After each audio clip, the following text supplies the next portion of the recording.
What worries me is that Steve McQueen didn't make it, did he? Well, Graham Stewart may have saved Everton 5 years ago, but it's the goals from on loan Kevin Campbell that could provide the lifeline this time around.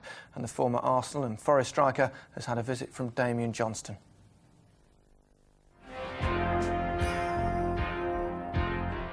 The roof's fallen in on Everton's season yet again. The successes of the 1980s are a distant memory as the blue half of Merseyside has had to dig in for another fight against relegation. Their fall from grace this season has been largely self-inflicted.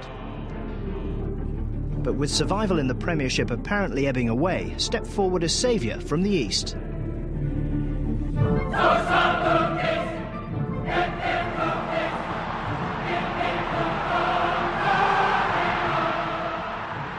Four goals in 2 games have taken Kevin Campbell to the top of Everton's goal-scoring charts and earned 2 victories to settle frayed nerves at Goodison.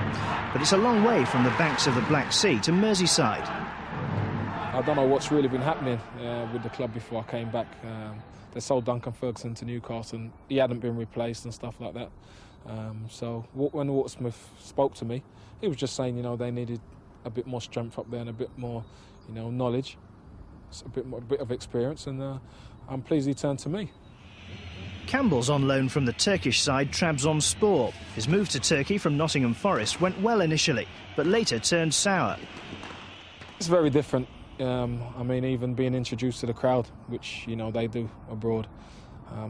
They sacrifice a sheep, and you got to get the blood and put it on your boots and your forehead. You enjoy that?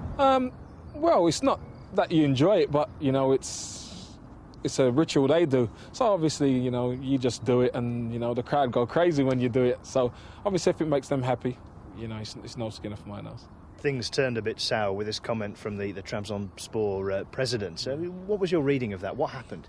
Well, what happened is we got beat 3-0 at home, and after the game, the chairman made a comment calling me a cannibal, discoloured cannibal, or whatever. And I didn't fly off the handle at the time, I wanted to make sure it was right because, all sorts of things happen with journalists, they can make up stuff.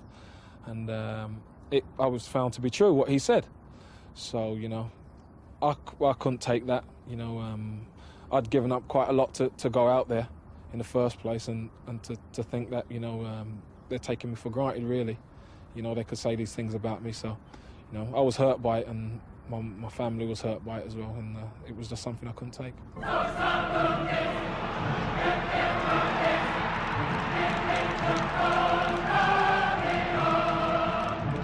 The big game's coming thick and fast, and none bigger than Charlton.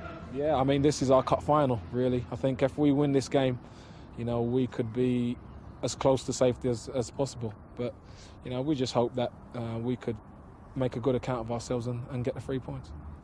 Now, you're on loan at the moment until the end of the season. Is it an arrangement you'd like to see made permanent?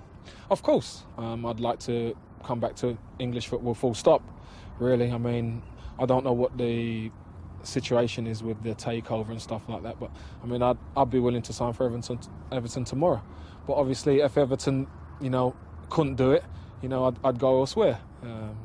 So obviously, I'm in a shop window as well at the minute, so if Everton don't take me, hopefully somebody else will see the good in me and want to sign me.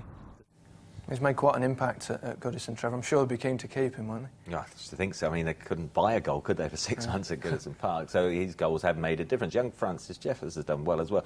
I just think in this game the pressure's off Everton because of Charlton. I saw the game against Spurs, 2 games at home in a few days.